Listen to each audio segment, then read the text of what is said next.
रात्रि की वह घड़ी थी जब समय ठहर सा गया था। दिशाएं मौन थीं और आकाश में तारे भी भयभीत होकर छिप गए थे। लंका की भूमि पर धर्म और अधर्म का महासंग्राम अपने चरम पर था। प्रभु श्री राम और लक्ष्मण युद्ध से थककर विश्रामरत थे और वानर सेना निद्रा में लीन थी। इसी क्षण छाया के गर्भ से निकला रावण का मायावी भाई अहिरावण, पाताल लोक का तांत्रिक राजा। उसके मंत्रों की शक्ति इतनी घातक थी कि देवता तक उससे भय खाते। रावण ने उसे आदेश दिया, राम और लक्ष्मण को यज्ञ की बलि बनाकर इस धर्म युद्ध का अंत करो। अहिरावण ने रात्रि की कालिमा में तंत्र मंत्र का जाल बिछाया और एक क्षण में ही प्रभु श्री राम और लक्ष्मण को अगोचर कर पाताल लोक ले गया। उसका उद्देश्य स्पष्ट था, महायज्ञ कर प्रभु को बलि स्वरूप अर्पित करना। उधर प्रभु की चिंता में डूबे पवन पुत्र हनुमान, जिनकी आंखों में सदा राम बसे थे, को यह भान हुआ। वज्र समान उनकी मुट्ठी बंधी, नेत्र ज्वाला से जल उठे और हृदय में भक्ति से जन्मी क्रोध की ज्वार उमड़ पड़ी। प्रभु संकट में है और यह ब्रह्मांड तब तक शांत नहीं होगा जब तक अधर्म का अंत न हो जाए। हनुमान जी वज्र गति से पाताल की ओर बढ़े। उन्होंने नागों की सुरंगें फाड़ी, राक्षसी मायाओं को चूर किया और अंततः पहुंचे उस पाताल मंडप में जहां रक्त से रचे यज्ञ कुंड के मध्य अहिरावण बैठा था। चारों ओर अग्निकुंड जल रहे थे। काले धुएं में बसी थी मरण की गंध। राक्षसों के तंत्र मंत्र और भयावह शंखध्वनि गूंज रही थी।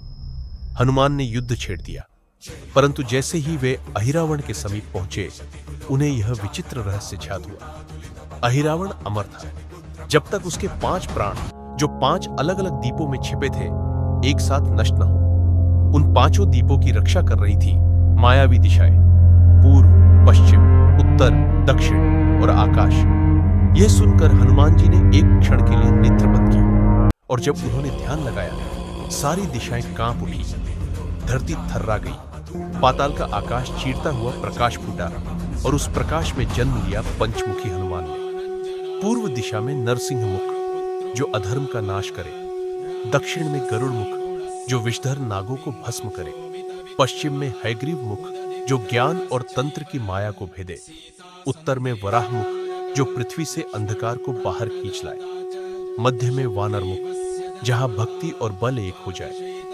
हनुमान जी ने 5 मुखों से 5 दीपों को एक ही क्षण में बुझा दिया। आकाश में बिजली गड़गड़ाई, यज्ञकुंड फट गया, राक्षसों की चीखें गूंज उठी और जब 5 प्राण भस्म हुए, अहिरावण का अंत हुआ। प्रभु श्री राम और लक्ष्मण यज्ञ मंडप से बाहर आए। राम ने हनुमान को देखा और नेत्रों से अश्रु बहने लगे। हनुमान, तुम केवल मेरे भक्त नहीं, स्वयं धर्म के रक्षक हो। तुम्हारा यह पंचमुखी रूप युगों तक इस पृथ्वी की रक्षा करता रहेगा। यह कथा केवल इतिहास नहीं, चेतावनी है। जब जब अधर्म अपनी सीमाएं लांघेगा, पंचमुखी हनुमान की गर्जना आकाश में गूंजेगी और हर दिशा पुकार उठेगी, जय श्री राम, जय हनुमान। ऐसी ही और अद्भुत और रोमांचकारी सनातन कथाओं के लिए हमसे जुड़े रहे। वीडियो को लाइक करें, चैनल को सब्सक्राइब करें। इन दिव्य प्रसंगों को अपने बच्चों तक अवश्य पहुंचाएं, ताकि उनके हृदय में सनातन धर्म और ईश्वर में अटूट आस्था बनी रहे। जय श्री राम।